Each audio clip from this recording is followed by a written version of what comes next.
Modern Warfare in 5 minutes. Sort of. Everything you need to know about the story so far. Spoiler alert! Call of Duty Modern Warfare. Such a delightful, peaceful, joyous celebration of unity, happiness, and thousands of bros dying constantly.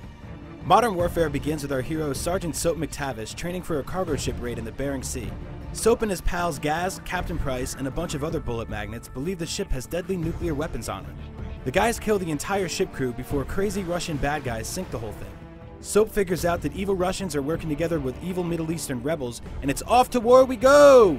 Enter Zakhaev, a Russian ultra-nationalist terrorist who just really wants Russia to go back to the good old Soviet Union days. Until then, he plans a strong bro-panionship with Khaled al-Assad, an evil Middle Eastern separatist who looks like if the Iron Sheik went shopping with Kanye West. America sees this and is all, "Oh, hell no!" and swoops in to stop this madness.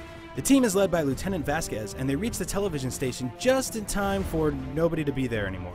Way to go, Vasquez! While there, they battle wave after wave of Middle Eastern separatists. Although they need to escape, Vasquez has to stay behind and rescue a lone helicopter pilot. The pilot lives, but the Russian bombs explode and destroy most of the city. Vasquez and his team escape in a helicopter, except they don't, and the helicopter explodes and they all die too, including the pilot. Way to go, Vasquez! As it turns out, al-Assad wasn't even there to begin with, and is actually hiding in a safe house somewhere else. More Americans come in and murder a whole village of ultra-nationalist soldiers and finally catch up with al-Assad, where he's clearly been having terrorist calls with Zakhaev. Captain Price ain't having that, so he kills al-Assad and gathers all of his troops together for Memories with Captain Price, where he has a terrible war flashback from 15 years ago. Once upon a time, Price worked with Macmillan, a Scottish captain who sounds like Scrooge McDuck during a tornado. Enemy helicopter, get down! The two of them tried to kill Zakhaev because he was being a total nuclear-era asshole. Price shot Zakhaev, but only managed to kill his arm. Rest in peace, Zakhaev's arm. The end. Back to modern times, Price teams up with new pals Staff Sergeant Griggs and Sergeant Kamarov on the quest to capture Zakhaev's son Victor somewhere in Russia. Luckily, that country is pretty small. Victor kills himself before anyone can learn anything from him, and Zakhaev threatens to bomb 41 million Americans over the death of his son. Zakhaev launches his missiles, but Price and friends manage to remote detonate them over the Atlantic Ocean, probably killing 41 million dolphins instead. Zakhaev chases Price in a truck race towards a bridge that explodes, forcing them all to have one last shooty gun party together. Griggs saves Soap, and dies. Zakhaev and his men shoot Gaz, who dies, and shiny helicopters show up. Zakhaev is like, "Cool! Helicopters!" So Price slides his gun to Soap, who kills Zakhaev for good. Soap and Price survive, all is right in the world, and nobody ever has to go to war ever again. Until 5 years later, Zakhaev is considered a Russian ultranationalist hero and even gets his own statue.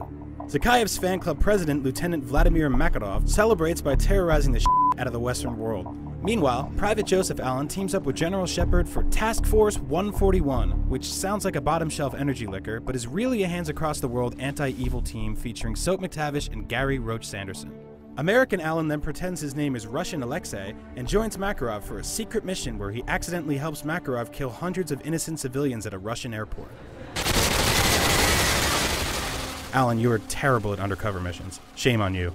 Makarov finds out Alexei is Allen and kills him, leading Russia to think that the whole everyone dies at the airport thing was America's fault. Wartime!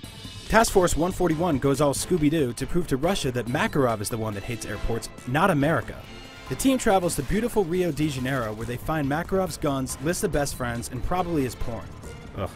This leads them back to Russia to retrieve prisoner 627, who is actually Captain Price, who joins Task Force 141 to kill Makarov.